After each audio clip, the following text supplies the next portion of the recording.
good morning, everyone, and welcome. And we are so happy to be here at CSM Anaheim at the Future Foundation Global booth 1732. And I'm especially thankful that the great state of California is hosting us.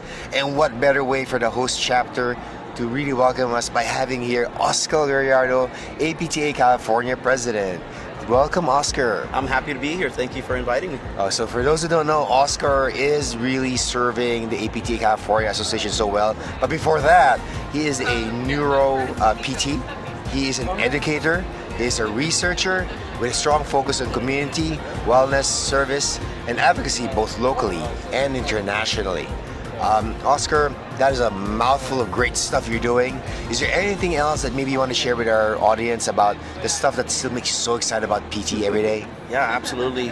All the stuff you listed are just passion projects of mine. But ultimately, everything we do is for our patients, right? Thank to you, improve the lives of people. I can sit here and just sound out my resume, but ultimately, if it's one thing to summarize it, is I'm trying to make people's lives better. And I think that's why we all got into the profession. Right. Policy and advocacy is very important because we're smart enough to know that's the big lever, right? Yeah. But ultimately, you pull the lever to help people. Right? Exactly. Because if you just want to make money, you should be doing crypto or something, right? we love the fact we get to help people.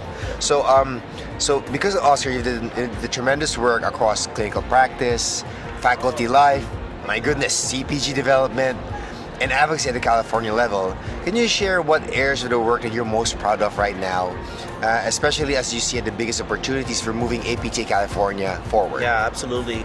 So I would say the biggest thing in my journey has been my community engagement projects, by far.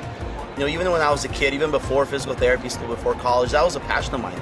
Even in high school, I used to do community projects, go out to nursing homes and just interact and talk with elderly adults who just needed people to be with and engage with, and so I really enjoyed doing that. But you're sneaking in the physical therapy part to make them move better, well, right? yeah, of course, right? So then when I became a physical therapist, right away, my clinical setting, I noticed the need that there was in the community. Right? So yes, patients come to us in clinics and hospitals, but their issues don't end there, and immediately I identified a need in the community, and I tried to implement a project, and that project ultimately became what's known as the USC Fit Families program. So it's a pro bono wellness program that I instituted with the help of faculty at USC, and we've been going for 20 plus years now. Dude, you are meeting people where they are. That is so inspiring. That's what I tell my, our early career PTs and PTAs and students. Yes, help them when they come to you, but you're really evolving and advancing forward as a member of the profession when you are seeing them where they live, where they work, where they worship, where they play, and trying to be that change agent for them there. So that's awesome. I didn't even know about that 20 years now. Yeah, exactly. Well, and the other... Some of those first patients are adults now. They really are. Interesting story. When we first started the program, there was an individual who was a participant in our program. About 2 years ago, she reached out to us. I didn't know who she was at the time. She reached out to us. She was living in a new community and wanted to bring our program to her community. Can you please give me the playbook? And she's asking for the playbook. Yeah, exactly. And she disclosed, hey, you know what? The reason why I called you is because I used to be, when I was a teenager, I participated in your program. Now that I'm in this new community, I know how much you benefited, all of us. Hold on, we are. My hairs are standing, because that's the best part about what we do, right? Exactly. That's great. The best part of what we do. Oh my gosh! So you just shared that, and then when we in a similar way, you did it at the grassroots level, but you also understand we need to do it at the highest level. So for those who don't know, both Oscar and I are both in the House of Delegates. That is the policy-making body of the profession, and I was blessed to work with him on a task force. And that kind of work we did together, it was really great because we really pushed a lot of ideas forward. Some prospered, some did not, but ultimately what I really liked was the collaboration. Reminds me the good things that partnership can do. You think from what we did together and also what that did in the past, what lessons from that kind of cross-community collaboration do you still think we can do for our profession today? Absolutely. Especially in terms of maybe advocacy, unity, or protecting the work that we do. Yeah.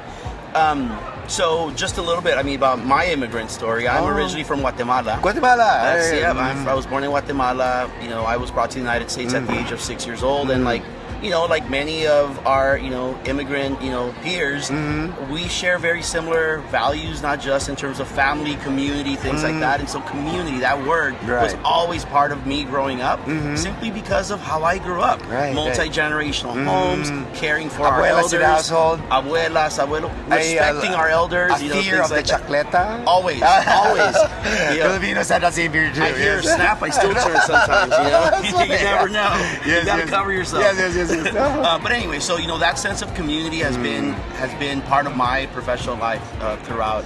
And so when we come together, just like you and I did, you and I met on this committee, and we share a lot of the same things, and we want to accomplish the same things, and we want to elevate our community in the same way, right? And we do that through collaboration. We do that through partnership, and we do that through understanding each other and what's important to me, what's important to you, and ultimately what's important to our patients in the community. We have a Filipino PT audience, and I do want to encourage them. It's important to hold on to your identity, but it's also, I think, one of America's greatest superpowers to me is this bridging across communities. And this is the reason why I invited you to invite them.